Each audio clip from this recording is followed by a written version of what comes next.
നമസ്കാരം. ഡോക്ടറേറ്റൊക്കെ കിട്ടിയ ഒരു ദളിത് പക്ഷ സാമൂഹിക പ്രവർത്തകരുണ്ട്.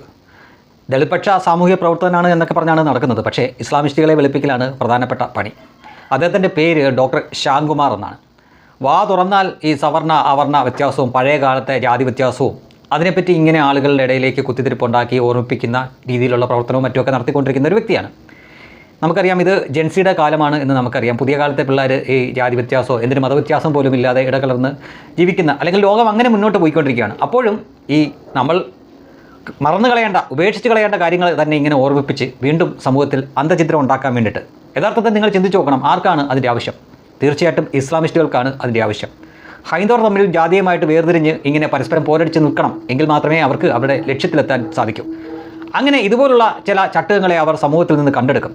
അങ്ങനെ ഉള്ള ഏതാനും പേരിൽ ഒരാളാണ് ഈ ഡോക്ടർ ശ്യാംകുമാർ. മറ്റൊരാൾ സണ്ണി പി കാപ്പിക്കാട് എന്ന് പറഞ്ഞ ഒരാളാണ്. മറ്റൊരാൾ നമുക്കറിയാം സുനിൽ പി ഇളയിടം എന്ന് പറഞ്ഞ മറ്റൊരു ജാതിവാദിയുണ്ട്. അപ്പോൾ ഇവരൊക്കെ ഈ എപ്പോഴും വാ തുറന്നാൽ ഈ ജാതീയതയും മറ്റുമൊക്കെ പറഞ്ഞ് ആളുകളെ തമ്മിൽ തല്ലിക്കാൻ വേണ്ടി കഠിനമായി പ്രയത്നിക്കുന്ന ടീമുകളാണ്. അടൂർ ഗോപാലകൃഷ്ണൻ എന്ന വിഖ്യാതനായ മലയാളം സംവിധായകനുണ്ട്. അദ്ദേഹം ഒരു നായരാണ് എന്നറിയുന്നത് മറ്റാരെങ്കിലുമൊക്കെ പറയുമ്പോൾ മാത്രമായിരിക്കും. സാധാരണ ഈ കലാകാരന്മാരുടെ ജാതീയ മതമൊന്നും നോക്കില്ല എന്നാണല്ലോ പറയുന്നത്. അദ്ദേഹം ഒരു ജാതിവാദിയാണ്.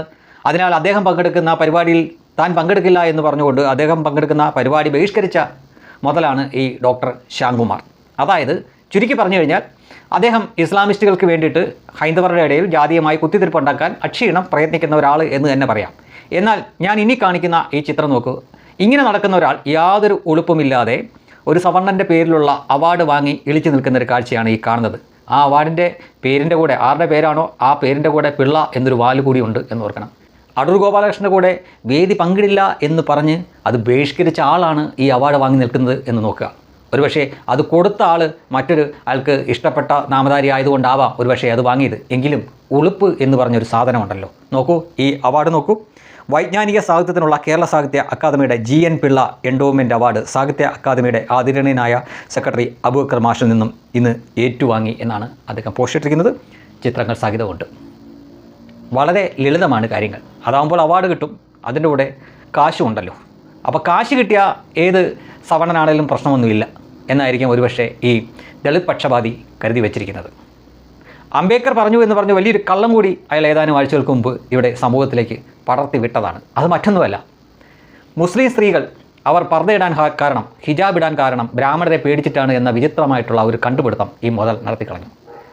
അതിനെതിരെ ഒരുപാട് ട്രോളുകളും മറ്റുമൊക്കെ വന്നു. അങ്ങനെയാണെങ്കിൽ സൗദി അറേബ്യയിൽ ഏത് ബ്രാഹ്മണരാണുള്ളത്? ഇറാഖിൽ, ഇറാനിൽ, സിറിയയിൽ, അതുപോലെ തന്നെ പലസ്തീനിൽ, അഫ്ഗാനിസ്ഥാനിൽ, പാകിസ്ഥാനിൽ, ബംഗ്ലാദേശിൽ, ഇവിടെയൊക്കെ എത്ര ബ്രാഹ്മണർ ഇരുന്നിട്ടാണ് ഈ മുസ്ലിം സ്ത്രീകൾ ഹിജാബും പർദ്ദയൊക്കെ ഇടുന്നത് എന്നൊന്ന് പറഞ്ഞു തരാമോ എന്ന് ചോദിച്ചുകൊണ്ട് അയാളെ ഒരുപാട് ട്രോളുണ്ടായിരുന്നു. എന്തിന്? നമ്മുടെ ഈ കേരളത്തിലെ തന്നെ മലപ്പുറം ജില്ല, അവിടെ ഏതാണ്ട് 70% മൃഗീയ ഭൂരിപക്ഷത്തിൽ മുസ്ലിം ഭൂരിപക്ഷമുള്ളൊരു ജില്ലയാണ്. അവിടെയുണ്ടല്ലോ അവിടുത്തെ മുസ്ലിം സ്ത്രീകളും പർദ്ദയും ഹിജാബ് ഇട്ടല്ലേ നടക്കുന്നത്. ഏത് ബ്രാഹ്മണരെ പേടിച്ചിട്ടാണ്? അതിന് മാത്രം ബ്രാഹ്മണർ അവിടെ ഇരിക്കുന്നു, ഇവരെ പേടിപ്പിക്കാൻ മാത്രം. അപ്പോൾ അങ്ങനെ പോലും കള്ളം പറഞ്ഞ് സമൂഹത്തിൽ അന്തചിത്രം ഉണ്ടാക്കാൻ നടക്കുന്ന ഒരു വ്യക്തിയാണ് ഡോക്ടർ ശ്യാംകുമാർ എന്ന വ്യക്തി. അദ്ദേഹത്തിന് ഇന്നും മനുഷ്യനെ മനുഷ്യനായിട്ട് കാണാൻ പറ്റുന്നില്ല. ഒരു 19 വർഷം മുമ്പുള്ള കാലഘട്ടം ഓർമ്മിപ്പിച്ചുകൊണ്ട് അങ്ങനെ തന്നെ ഇപ്പോഴും ആളുകൾ നടക്കണമെന്ന് ഒരുപക്ഷെ ശഠിക്കുന്ന ആഗ്രഹിക്കുന്ന ആളായിരിക്കാം. അതുകൊണ്ടായിരിക്കണമല്ലോ അടൂർ ഗോപാലകൃഷ്ണൻ പങ്കെടുക്കുന്ന ഒരു ചടങ്ങിൽ പോലും അദ്ദേഹം പങ്കെടുക്കാതെ ബഹിഷ്കരിച്ചത്.